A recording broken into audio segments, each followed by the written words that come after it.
संस्कृति का निर्माण होता है। लोक संस्कृति सिर्फ गांव में बसने वाली कोई चीज नहीं, आप भी इसका हिस्सा है। ये जो है ये भी संस्कृति, लोक संस्कृति का हिस्सा है, क्योंकि हम प्रतिपल कुछ ना कुछ रच रहे हैं।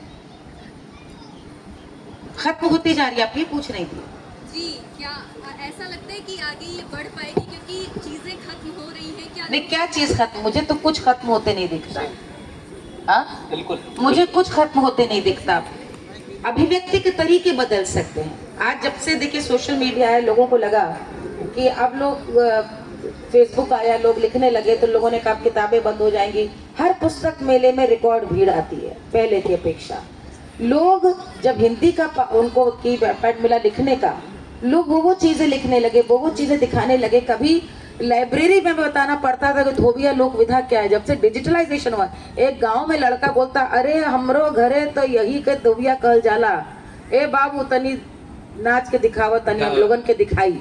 और उसने एक अपना रील बना दी या वीडियो अपलोड कर दिया, उस पर पोस्ट लिख दी। आज मैं देखती हूँ बड़े गर्व से लोग अपनी दादी के संग छठ का गाना रिकॉर्ड कर रहे हैं, उस पर बड़ा अभिमान महसूस कर रहे हैं। प्रोजेक्शन बदल गया है, दिखाने के तरीके बदल गए हैं। लेकिन ये देश है, इतने हजारों साल में नहीं बदला, कुछ नहीं बदलेगा। तरीके से आप मत घबराइए, तरीके को एक्सेप्ट करना पड़ेगा। जो गंगा कभी गंगोत्री से जब बहना आरंभ हुई, कभी किसी ने सोचा था कि इतने बांध बन जाएंगे? बांध बनवाना मजबूरी थी, कहीं बाढ़ कहीं सूखा था, इसलिए उसका कहीं शारदा नहर है, कहीं गंगा कैनाल है, अपर कैनाल है, ये बोलते हैं ना, सब गंगा के रूप है। उन्हें एक्सेप्ट करना पड़ा क्योंकि सबकी भलाई इसमें थी। तो आप अपने परिवेश, अपने परिवार, क्योंकि संस्कृति पूरे परिवार से, बोली से, खान पान से, पहनावे से बनती है। अब आप कोई सोचे तो मैं आज तो देखती हूँ, मैं गांव में लड़कियां ज्यादा जीन्स पहनती हैं, मैं आपको बता रही हूँ। आप वहाँ गांव की बारात देखे, वहाँ ज्यादा डीजे का चलन पाएंगे। यदि आप गांव में जाकर के पूछे कि मुझे कुमार गीत सुनना है, तो शर्मा कर बताएंगे भी नहीं। आप समझ रहे मैं क्या कह रही हूँ? तो परिवेश, भोजन, सोच विचार, गायन या बोलना, सब कुछ आपकी उसी तहजीब या संस्कृति का ही हिस्सा है। कुछ बदल नहीं रहा। यदि आप सचेत हैं तो मान के चलिए दूसरा भी सचेत है। आप नहीं खो रहे, दूसरा नहीं खोएगा। क्या बात है, बहुत जोरदार तालियां। And last question. नहीं, ये बोल रही है। अच्छा, आप भी बोल रहे हैं? आप चलिए जल्दी जल्दी अपने दोनों लोग प्रश्न रख दीजिए। मान लीजिए मेरा प्रश्न नहीं है, बस एक फरमाइश है। साहित्य की बात हुई, आपने चांदनी छुप छुप जई हो अटरिया नहीं गाया, उससे बड़ा साहित्य आप क्या ही। मुझे बहुत पसंद है, आपको पता है मुझे बहुत पसंद है वो। ना गाने आपसे छूट सकते हैं, ना आपके फैन आपको छोड़ सकते हैं। और आप क्या करे तो भैया? मेरी एक रिक्वेस्ट थी। मैं आपको पहले प्रणाम करता हूँ। मैं उत्तर प्रदेश के 3 वृद्धाश्रम चलाता हूँ और मैं चाहता हूँ कि हमारे जो देश की जो दादियाँ हैं, जिनके आपने बहुत बार वर्णन किया अभी, तो उनके कुछ लोकगीत हैं जो शायद वो ख़त्म हो जाएंगे क्योंकि उनके परिवार ने भी शायद वहाँ छोड़ रखा है। मैं चाहता हूँ सोच रही है के तहत आप ऐसे कोई वर्कशॉप्स हमारे यहाँ करते रहें। और अभी प्रयागराज में ही हमारा वृद्धाश्रम और 120 बुजुर्ग हैं, तो कभी ऐसा मौका मिले तो उनके साथ वो लोकगीत समाज में आए। मेरा ये होनी चाहिए। एक एक दादी अपने आप में धरोहर और ठाती है। मैं तो कल मैंने यही चीज अपनी पोस्ट की थी कि दादी के गाने सुनते नहीं, बाहर से बुलाकर गाना सुनते हैं लोग घर में। बिल्कुल, बहुत सुंदर। मैं गाना सुना दे रही हूँ जो आपने बोला, बिल्कुल अपने आप में साहित्य है। इतना बड़ा साहित्य है कि यहाँ पे एनबीटी को भी मैं यहाँ पे घोषणा जरूर कर दूँ। यहाँ पर एनबीटी के लोग सुन रहे हो तो मैं किताब लिख रही हूँ जो मुझे लगता है 1.5-2 महीने में आ जानी चाहिए, और पूरी हो गई है लगभग। उसका 10% शायद बचा है। उसमें गाने का पूरा लंबा डिस्क्रिप्शन है, और वो मैंने इसी सोच पे लिखी है कि कैसे कोई भी गाना मुझे क्यों इंस्पायर करता है। कोई भी गाना, उसमें कौन सी बात है जो लगता है कि जब गाऊं तो लगता है कि कोई औरत आकर के बात कह रही है क्योंकि ऐसा हुआ था। तो ये गाना भी जो है दरअसल आप बीती है बहुत सारी हमारी पुरखिनों की, उनमें हम लोग भी शामिल हैं, क्योंकि अब हमारी शादी 88 में हुई थी, तो हम लोग भी अब प्राचीन हो चले हैं। जब बहू थे तब तो बिल्कुल प्राचीन काल की बात हो गई।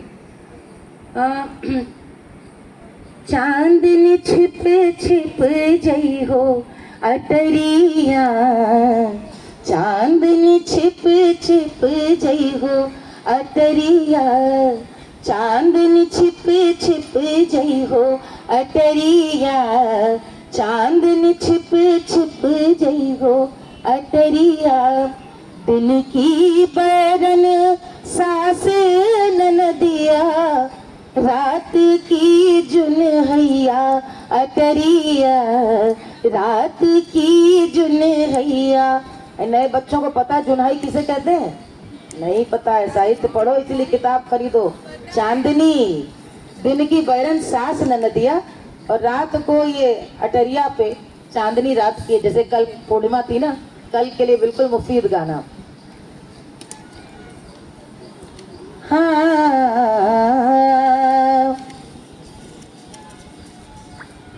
अरे पैर दबाए मैंने सासु सुआए दिनों, पैर दबाए मैंने सासु सुआए दिनों, जेठा बड़े हैं गवैया अटरिया, जेठा बड़े हैं गवैया अटरिया, खास खखार मैंने जेठा विदा की, खास खखार मैंने जेठा को सैन दिनों, इशारा किया मैंने जेठ को कि बहू है।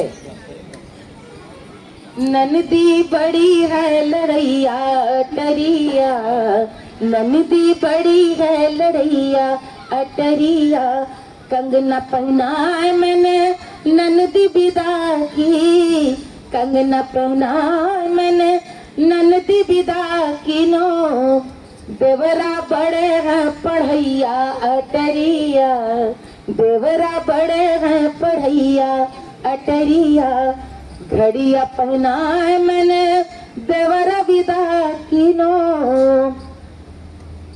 रोवन लागे ललना अटरिया, रोवन लागे ललना अटरिया, दूध पिलाए मैंने ललना सुआए दिनों, दूध पियाए मैंने ललना सुआए दिनों, बोलन लागी चिड़ैया अटरिया, बोलन लागी चिड़ैया अटरिया, चांदनी छिप छिप जई हो अटरिया। जोरदार। जो गांव में कस्बों में रहे हैं और बहुत सारे लोगों के बीच में एक छोटी सी अटारी में जॉइंट फैमिली का महत्व समझते हैं, वो जानेंगे कि पूरी रात जब नायिका अपने पति से मिलने के लिए तरसती रही और भोर हो गई और फिर से सुबह का क्रम दिन का शुरू हो गया। बिल्कुल सही कहा, इससे बड़ा साहित्य क्या हुआ। फिर मैंने पूरा एक चैप्टर लिखा है इस गाने पर। तो इस किताब का भी बहुत तेजी से इंतजार। कुछ कहना चाह रही जी, थी प्लीज। ये अपने, आप तो कहेंगे नहीं, मैं मुजफ्फर साहब के लिए आप लोगों से कहना चाहती हूँ, आज भी वो जितना पढ़ते हैं रोज, अच्छा कोई नहीं पढ़ता होगा रोज जितना मुजफ्फर साहब रोज पढ़ते हैं। आप सोचिए कि मेरी बहुत खुशनसीबी रही है कि उनका हाथ मेरे ऊपर पड़ा। मैं उनको उस्ताद का दर्जा देती, मैं इसीलिए उनके पांव छूती हूँ। और आज भी जब हम लोग नया कोई भी प्रोग्राम या इवेंट की तैयारी करते हैं, वे हमेशा नया दीवान, न जाने कहाँ से भूले बिसरे किन किन सूफी रचनाकारों के दीवान लाके उर्दू से हिंदी में उनका तर्जुमा करना, टिक करना, पढ़ना, खुद समझना, मुझे समझाना। धुन तो ऐसे बन जाती है, लेकिन उसके पहले 6 घंटा जो बात समझते हैं हम लोग, जो अर्थ हमें नहीं समझ में आ रहा है, कुछ हम लोगों ने प्योर फारसी में किए हैं, जो हम लोगों ने खुसरो के फारसी में हिंदी का तर्जुमा, उसको समझना, मुझे समझाना, उस शक्ल तक ले जाना, क्योंकि जब तक मैंने नहीं देखा तो वो उस राह में मैं कैसे बहूंगी, मैं नहीं बह पाई तो लोगों को कहा वैसे उस मंजर को दिखा पाऊंगी। तो पढ़ना, ये सब चीजें मुझे हमेशा लगता है उस्ताद से, इसीलिए आप लोग जिंदगी भर छात्र बने रहे, जिंदगी भर तालीम लेते रहे, इससे बड़ी जिंदगी में कोई नियामत नहीं। मैं तो अपनी खुशकिस्मती मानती हूँ कि आपसे मेरा जुड़ाव हुआ और मैंने आपसे ये बड़प्पन सीखा कि इंसान कोई भी दूसरों के लिए नहीं, खुद की ग्रोथ करनी है तो उसे रोज पढ़ना चाहिए। रोज आप कितने अमीर होना है तो मुजफ्फर अली साहब ऐसे ही नहीं है जो है। क्या बात है, क्या बात है। So, बहुत सारा प्यार, बहुत सारी बातें, और मुझे लगता है कि आज की शाम अवध जो है बस यहीं से शुरुआत होगी। और क्योंकि जितने भी लोग हैं जो जुड़े हैं और बैठे हैं यहाँ पर। मैं चाहता हूँ, क्योंकि आप आ भी गई हैं यहाँ पे, और लोग की जो मेहंदी है जिसको आप तोड़ती भी हैं, उगाती भी हैं, पीसती भी हैं, रचाती भी है, बसाती भी है, देशज आ रहा है, देशज का न्योता दे दीजिए, वो बहुत जरूरी है। क्योंकि इन लोगों को लगेगा कि अरे सेशन और चलता, तो देशज का न्योता आपके मुंह से मिल जाए तो मजा आ जाए। देखो ये आधा काम यही हमारे करे दे रहे हैं, हम तो बिल्कुल कलाकार आधा भुलक्कड़ इसीलिए होता है। भैया 22-23 को मेला है, देशज लोक कलाओं का उत्सव लोहिया पार्क में 4 बजे से 8 बजे रोज।